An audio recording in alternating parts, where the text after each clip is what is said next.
गई ना खबर कैंप की। हाँ आशा, तू तो वहाँ मेरी नजर का इलाज करवा। नजर ही नहीं चाची, नाक कान त्वचा शुगर बीपी या कोई यौन रोग हो, सेहत और इलाज की मुफ्त सुविधा अब हमारे घर पर ही आ गई है।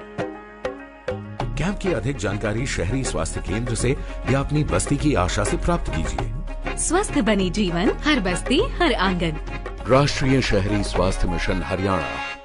नमस्कार, ये आकाशवाणी चंडीगढ़ है। अब आप रतिका से प्रादेशिक समाचार सुनिए। केंद्रीय सड़क परिवहन एवं राजमार्ग मंत्री नितिन गडकरी ने आज सोनीपत में दिल्ली से पानीपत तक राष्ट्रीय राजमार्ग 44 पर 11 8 मार्गीय ऊपरगामी पुलों का लोकार्पण किया। श्री गडकरी ने कहा कि अगले साल दिसंबर तक हरियाणा में 2 लाख करोड़ रुपए की परियोजनाओं पर काम होगा। केंद्रीय मंत्री ने करनाल में कुटेल मोड़ के नजदीक भारतमाला रिंग रोड परियोजना की आधारशिला रखी। केंद्रीय स्वास्थ्य मंत्री डॉ मनसुख मांडविया ने युवाओं के स्वास्थ्य, उनकी शिक्षा एवं कौशल विकास में निवेश करने पर बल दिया है। और कल विश्व भर में 9वां अंतर्राष्ट्रीय योग दिवस मनाया जाएगा। हरियाणा का राज्य स्तरीय कार्यक्रम कल पानीपत में होगा। अब समाचार विस्तार से। केंद्रीय सड़क परिवहन एवं राजमार्ग मंत्री नितिन गडकरी ने आज सोनीपत में दिल्ली से पानीपत तक राष्ट्रीय राजमार्ग 44 पर 11 8 मार्गीय ऊपरगामी पुलों का लोकार्पण किया, जिसमें दोनों ओर 6 मार्गीय सर्विस सड़क भी शामिल है। 24 किलोमीटर लंबी इस परियोजना पर 890 करोड़ रुपए की लागत आई है। श्री गडकरी ने मौके पर ही सेतु भारतम योजना के तहत ऊपरगामी और अवरगामी पुलों के निर्माण की मांग मंजूर की और 300 करोड़ रुपए की इस परियोजनाओं को स्वीकृति प्रदान की। उन्होंने जींद के विधायक डॉक्टर कृष्ण मिड्ढा द्वारा नरवाना से रोहतक बाईपास बनाने और जींद से इकस तक रिंग रोड के निर्माण की मांग मंजूर करने की घोषणा भी की। इस अवसर पर उन्होंने हरियाणा के मुख्यमंत्री मनोहर लाल की मौजूदगी में गौरवशाली भारत रैली को भी संबोधित किया। उन्होंने कहा कि उनका मंत्रालय हरियाणा में 100 परियोजनाओं पर काम कर रहा है, जिनमें से 47,000 करोड़ रुपए की 2200 किलोमीटर लंबी 51 परियोजनाएं पूरी हो गई हैं और 35,000 करोड़ रुपए की 830 किलोमीटर लंबी 30 परियोजनाओं का काम प्रगति पर है। उन्होंने बताया कि 20,000 करोड़ रुपए की 756 किलोमीटर लंबी 19 परियोजनाओं में से 14 परियोजनाओं की विस्तृत परियोजना रिपोर्ट तैयार की जा रही है और कुछ परियोजनाएं टेंडर प्रक्रिया में हैं। श्री गडकरी ने मुख्यमंत्री को भरोसा दिलाया कि दिसंबर 2024 तक हरियाणा में 2 लाख करोड़ रुपए की परियोजनाओं पर काम होगा, जिससे हरियाणा की तस्वीर बदल जाएगी। उन्होंने कहा कि हरियाणा की सड़कें अमेरिका की सड़कों के बराबर होंगी और प्रधानमंत्री नरेंद्र मोदी का आत्मनिर्भर भारत का सपना निश्चित रूप से पूरा होगा। उन्होंने कहा कि भारतीय जनता पार्टी ने अटल बिहारी वाजपेयी सरकार के 5 साल समेत लगभग 14 साल शासन किया है, जबकि कांग्रेस की सरकार 8 साल तक रही, लेकिन उन्होंने लोगों को गुमराह किया। उन्होंने गरीबी हटाओ का नारा दिया, लेकिन गरीबी नहीं हटी। श्री गडकरी ने कहा कि कांग्रेस सरकारें वो 60 सालों में नहीं कर सकी जो नरेंद्र मोदी सरकार ने लगभग 9 सालों में किया। उन्होंने अपने संबोधन में सरकार द्वारा चलाई जा रही विभिन्न योजनाओं, लोक कल्याण की नीतियों, विकास परियोजनाओं एवं लोकहित में लिए गए फैसलों का जिक्र भी किया।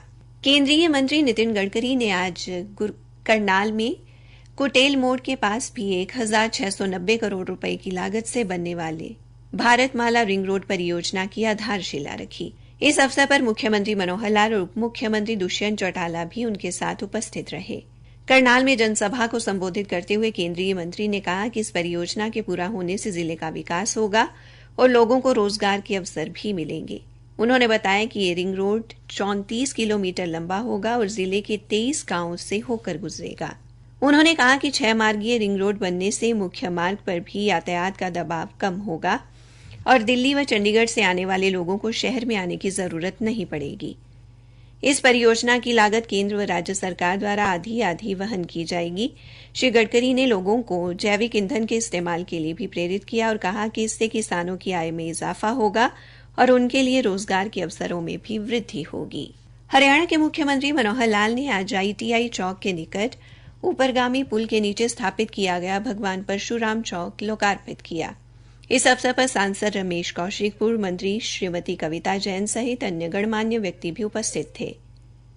मुख्यमंत्री ने चौराहे को लोकार्पित करते हुए कहा कि प्रदेश सरकार संत महात्माओं के नाम पर चौक चौराहों का नामकरण कर रही है ताकि लोग उनकी शिक्षाओं से प्रेरित हो सकें। सोनीपत शहर को और अधिक सुंदर बनाने के लिए कई परियोजनाएं प्रस्तावित हैं। मुख्यमंत्री ने कहा कि सरकार समाज के सभी वर्गों के हितों से जुड़े कार्यों को प्राथमिकता से पूरा कर रही है। प्रादेशिक समाचार आकाशवाणी चंडीगढ़ से प्रसारित किए जा रहे हैं। केंद्रीय स्वास्थ्य एवं परिवार कल्याण मंत्री डॉ मनसुख मांडविया ने युवाओं के स्वास्थ्य, उनकी शिक्षा और कौशल विकास में निवेश करने पर बल दिया है। उन्होंने कहा कि युवा विकास और वैश्विक प्रगति में अहम भूमिका अदा कर सकते हैं। आज नई दिल्ली में G20 के साथ मिलकर युवाओं का स्वास्थ्य राष्ट्र का वैभव विषय पर आयोजित कार्यक्रम का शुभारंभ करते हुए श्री मांडविया ने कहा कि युवाओं का अच्छा स्वास्थ्य विश्व के भविष्य के लिए अत्यंत महत्वपूर्ण है। सरकार द्वारा युवाओं के कल्याण के लिए उठाए गए कदमों का उल्लेख करते हुए डॉ मांडविया ने कहा कि भारत तकनीकी सहयोग, प्रशिक्षित मानव संसाधन और किशोरों के स्वास्थ्य के क्षेत्र में डिजिटल नवाचार साझा करने में G20 की ओर से किए जा रहे प्रयासों में भरपूर योगदान दे सकता है। इस अवसर पर स्वास्थ्य राज्य मंत्री डॉ भारती प्रवीण पवार ने कहा कि सरकार बालिकाओं के सर्वांगीण विकास के लिए प्रयासरत है। उन्होंने कहा कि बेटी बचाओ बेटी पढ़ाओ योजना, पोषण अभियान और आयुष्मान भारत के अंतर्गत विद्यालय स्वास्थ्य कार्यक्रम से युवाओं, विशेषकर लड़कियों का बेहतर स्वास्थ्य सुनिश्चित करने में मदद मिली है। कल विश्व भर में 9वां अंतर्राष्ट्रीय योग दिवस मनाया जाएगा। प्रधानमंत्री नरेंद्र मोदी न्यूयॉर्क में संयुक्त राष्ट्र के मुख्यालय में योग दिवस कार्यक्रम में शिरकत करेंगे। इस वर्ष योग दिवस का थीम वसुधैव कुटुंबकम के लिए योग रखा गया है। प्रधानमंत्री नरेंद्र मोदी ने आकाशवाणी पर अपने मन की बात कार्यक्रम में बीते वर्षों में कई बार श्रोताओं से शारीरिक और मानसिक रूप से स्वस्थ रहने के लिए योग करने की अपील की है। हाल ही में मन की बात कार्यक्रम में अपने संबोधन के दौरान प्रधानमंत्री ने कहा कि 21 जून को उन लोगों के लिए योग से जुड़ने का एक बेहतरीन अवसर है जो इससे अभी तक नहीं जुड़े हैं। हरियाणा के स्वास्थ्य एवं आयुष मंत्री अनिल विज ने कहा है कि अंतर्राष्ट्रीय योग दिवस का राज्य स्तरीय कार्यक्रम कल पानीपत में आयोजित किया जाएगा, जबकि 21 जिलों में जिला स्तरीय कार्यक्रम होंगे तथा 121 खंडों में भी योग दिवस कार्यक्रम आयोजित किए जाएंगे। हमारे संवाददाता ने बताया है कि श्री विज ने उपायुक्तों को कार्यक्रमों के आयोजन को लेकर आवश्यक दिशा निर्देश दिए हैं और कल योग दिवस वाले दिन वर्षा की संभावना वाले क्षेत्रों में वैकल्पिक व्यवस्था रखने को कहा है। श्री विज ने बताया कि योग दिवस के दौरान राज्य के सभी जिलों व खंड स्तर पर मुख्यमंत्री व प्रधानमंत्री के संबोधन का सीधा प्रसारण किया जाएगा तथा 45 मिनट का योग सत्र होगा।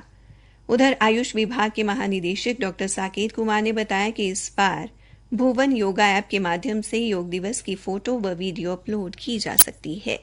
पलवल में आज 2 अलग अलग सड़क हादसों में 3 लोगों की मौत हो गई।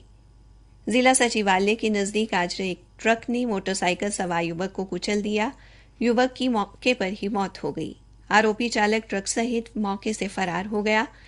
थाना पुलिस ने मृतक के भाई की शिकायत पर अज्ञात ट्रक चालक के खिलाफ मुकदमा दर्ज कर लिया है। अभी तक पुलिस चालक की पहचान नहीं कर पाई है। पोस्टमार्टम के बाद शव परिजनों को सौंप दिया गया है। उधर राष्ट्रीय राजमार्ग 19 पर भी गांव बघौला के निकट आज एक तेज रफ्तार कार ने मोटरसाइकिल सवार 2 युवकों को टक्कर मार दी, जिसमें दोनों की मौके पर ही मौत हो गई।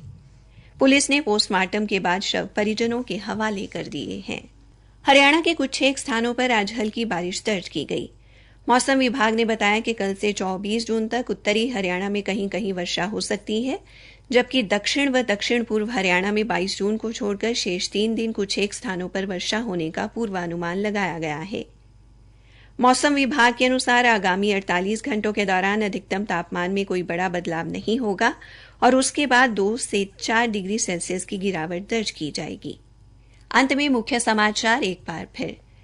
केंद्रीय सड़क परिवहन एवं राजमार्ग मंत्री नितिन गडकरी ने आज सोनीपत में दिल्ली से पानीपत तक राष्ट्रीय राजमार्ग 44 पर 11 8 मार्गीय ऊपरगामी पुलों का लोकार्पण किया।